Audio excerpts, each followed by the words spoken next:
I am back talking about GLECEAN COX and how we met, or how we unmet, as it were. Because now we're on the downhill slide. Sorry there's so many videos, there's just a lot of information put out there. This is part 6, video 6 of the Bobathon. You know, you can watch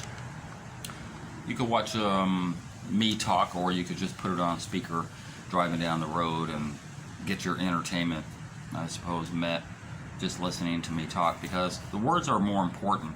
You know, my face and my nuances and all this stuff and how I react to my own words sometimes don't really matter. But it does matter the information. The information is very important. And if there had been TikTok, or there had been Facebook or something about her that somebody had posted 5 years ago, 6 years ago, when I met her, because then I would know her face and I would know her name. When I met her, I could have made my own decision. We possibly still would have been friends, but she may have unfriended me after 6 months or a year, when she realized that I was wise to her and not going to give her nothing. Then yeah, it's very possible she would not stay friends with me. I believe, it's my belief, and her and I have discussed this before, especially toward the end, because I said to her, if I had not been so generous to you, it's doubtful you would be my friend. And she's like, oh no, I would have been your friend same way. And I'm like, yeah, bullshit. Yeah, that's bullshit. Because, well, it showed. It showed in January when she tossed me away. It showed in January when she knew she wasn't going to get shit anymore. It was easy to toss me away. So how in the fuck can you say, oh, we would still be friends if you didn't do anything for me, and then I'm not doing anything for you and you toss me? See, it don't make no sense. Anyway, I digress. I'm going to get back to, in the last video, I was speaking about going into the latter part of 2022. Because after the Sumfest concert and how she just kind of threw me away with getting pictures with Sizzla and all that stuff and just didn't give a shit. There's a lot of stuff. There's a lot of stuff. Because as thoughts go through my mind of stories that I may have skipped, things that I've done for her that I may have skipped, you know, I want to bring those up because they're important, because it gives an overall depth of her manipulative tactics that she uses to puppet master me.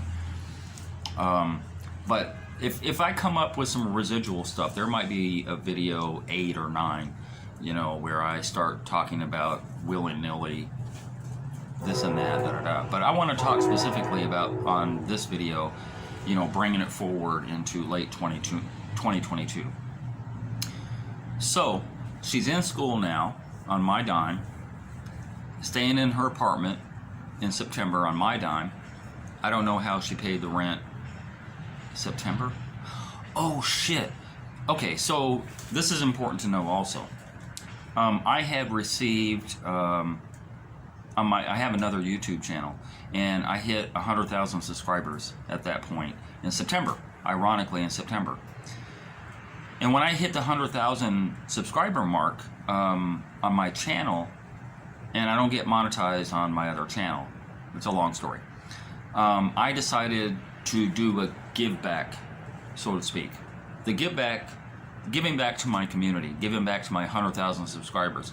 I wanted to give away $1,000 US. And so I did a community tab, what do I call it? I was giving people a choice. They could vote. I think there were 4 different options. Should I give $1,000 to one person? Should I give $500 to 2 different people? Should I give 5 people $250? Is that right? 250? 4 people. 4 people $250, or keep your own fucking money. And a lot of people say keep your own fucking money. But the number one vote that came in was 2 people, $500. So that's what I did. So I did, the way I did the giveaway is you had to comment on the video. And then I would do YouTube comment picker, you know, which is like another app that you can do, and they would just automatically pick 2 people. So there was a lot of comments made on my videos to choose from. And what happened, which is unbeknownst to me at the time, a lot of these African scammers would come on and make 15 or 20 comments, and then another African scammer 15, 20 comments, because that increased the odds that they would get picked by YouTube picker, contest picker. And that's what happened. So there are 2 different African people who ended up winning $500 each. And the one guy I can easily get a hold of, and I can easily make happen, because you have to have a PayPal account in order for me to pay you. And he had the PayPal account, and he was ready to go. So I sent that $500 out. The other person who won, I could not get a hold of him easily, and he didn't have a PayPal. So he was trying, it was complicated. I'm not going to go through all the details, it's not important. But I could not make it happen with that guy. Over a couple of weeks of going back and forth with these texts on WhatsApp and all that stuff, I couldn't get him to be on point. It just sounded very fishy with him. And so I'm like, crap, let me do the third runner-up, right? So the third runner-up never reached back to me.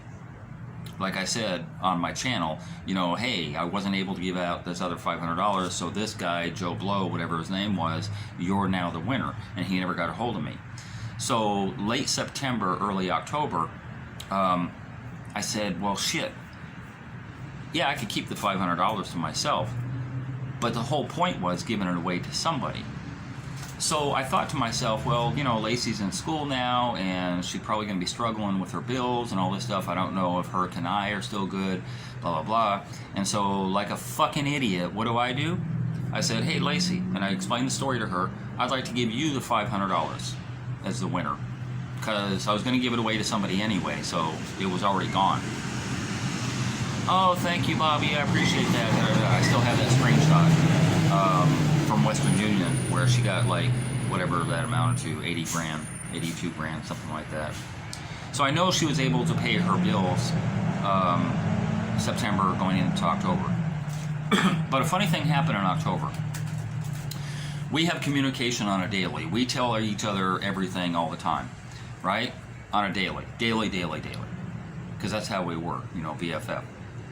And she started telling me about how she met this guy, Michael, and how he's so respectful of her, and how he's so this and that, and opens the car door and tells her that she's gorgeous, and you know, blah blah blah. And she's really bragging on this guy a lot.